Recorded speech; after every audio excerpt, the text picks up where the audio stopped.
سبيل الدموع سبيل مريح اور تمام انبیاء نے بھی اللہ تعالیٰ سے ہی مانگا. حضرت نوح علیہ السلام جب پریشان ہوئے اپنی قوم کے ہاتھوں تو کس سے دعا مانگی؟ اللہ تعالیٰ سے. حضرت یونس علیہ السلام جو مچھلی کے پیٹ میں چلے گئے کس کو پکارا؟ اللہ تعالیٰ کو. اسی طرح حضور صلی اللہ علیہ وسلم نے جنگ بدر کے موقع پر کس کو پکارا؟ اللہ تعالیٰ کو. آگے آپ انشاءاللہ مثالیں پڑھیں گے. سارے پیغمبروں نے اللہ تعالیٰ سے مانگا. ہمارے لیے بھی کیا حکم ہے؟ ہم پیغمبروں سے نہیں مانگیں، ہم نیک انسانوں کے مرنے کے بعد ان سے نہیں مانگے، بلکہ کس سے مانگے؟ بس صرف اللہ تعالیٰ سے مانگے. اسی لیے کہا وَإِيَّاكَ نَسْتَعِينُ، صرف تیری ہم مدد چاہتے ہیں، یعنی مافوق الفطرت طریقے سے تو ہی ہمیں مدد دے سکتا ہے اور کوئی نہیں. اور مانگنے کی چیزوں میں تو بہت کچھ مانگنا ہو سکتا ہے، لیکن سب سے زیادہ جس چیز کی امپورٹنس ہے اور سب سے اہم ترین چیز جو مانگی جانی چاہیے، جس کے بغیر انسان خسارے میں ہے، وہ ہے ہدایت. اہدنا الصراط المستقیم، ہمیں ہدایت دے، ہماری رہنمائی کر. اور پھر آپ وہ لفظی معنی اس کا دیکھ لیں پیچھے کہ ہدایت میں کیا چیز آ جاتی ہے. الصراط المستقیم، سیدھے رستے کی طرف. ہمیں سیدھا راستہ دکھا، بھٹکنے سے بچا. سیدھا راستے کی پہچان کیا، علامت کیا ہے؟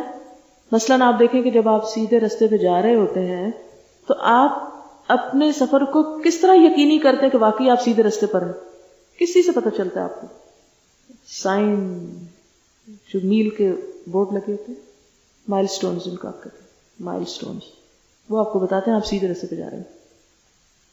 اس لیے جب ہم کہتے ہیں اہدنا الصراط المستقیم، تو صراط مستقیم کی پہچان بتائی گئی، خود ہی اللہ تعالیٰ نے بتائی. صراط الذین انعمت علیہم، ان لوگوں کا راستہ جن پہ تو نے انعام کیا، جن پہ تو نے فضل اور احسان کیا، جن سے تو راضی ہو گیا.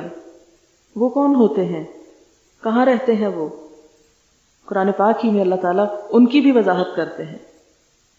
ان الذین انعم اللہ علیہم من النبیین والصدیقین والشہداء والصالحین، کہ انبیاء میں سے، صدیقین میں سے، شہداء میں سے، صالحین میں سے. یہ سارے لوگ کیا ہیں؟ سیدھے رستے کے مسافر اور مددگار. کہ جو لوگ ہم سے پہلے اس رستے پر جا چکے، جو ان 4 کیٹیگری سے تعلق رکھتے ہیں، یا اللہ ہمیں بھی ان میں شامل کر لے. ان کا ساتھ ہمیں نصیب کر، ان جیسے اعمال کی توفیق دے. تو ہدایت کے لیے پھر ہمیں کس کے اسوہ حسنہ کو دیکھنا ہوگا؟ نمبر 1 انبیاء کو، نمبر 2 صدیقین. صدیقین میں کون کون شامل ہے؟ ان میں سب سے پہلے تو جن کے نام کے ساتھ لگ گیا تھا، صحابہ کرام کی طرف اشارہ ہے یہاں. والشہداء، جنہوں نے اپنی جانیں دے کر ثابت کر دیا کہ جو کہتے ہیں سچ کہتے ہیں، وہ ڈیڈیکیشن اور کمٹمنٹ. بس صالحین، اور دوسرے نیک لوگ جو تیرے رستے پر ہیں، اللہ ہمیں ان کی صحبت، ان کا ساتھ دے تاکہ ہم اس رستے پر قائم رہ سکیں. صراط الذین انعمت علیہم، کیونکہ ہر شخص یہ سمجھتا ہے میں ٹھیک کر رہا ہوں جو کچھ کر رہا ہوں. یہاں یہ نہیں بتایا کہ وہ جو تمہاری عقل صحیح کہتی ہے جس رستے کو، نہیں، مائل سٹونز بتا دیے کہ اگر تم دیکھنا چاہو کہ صحیح کر رہے ہو یا غلط، تو دیکھو کہ تم سے پہلے جن لوگوں پہ اللہ راضی ہو گیا، رضی اللہ عنہم ورضوا عنہ، وہ کس رستے پہ تھے؟ انہوں نے کیا کام کیے تھے؟ سبيل الدموع سبيل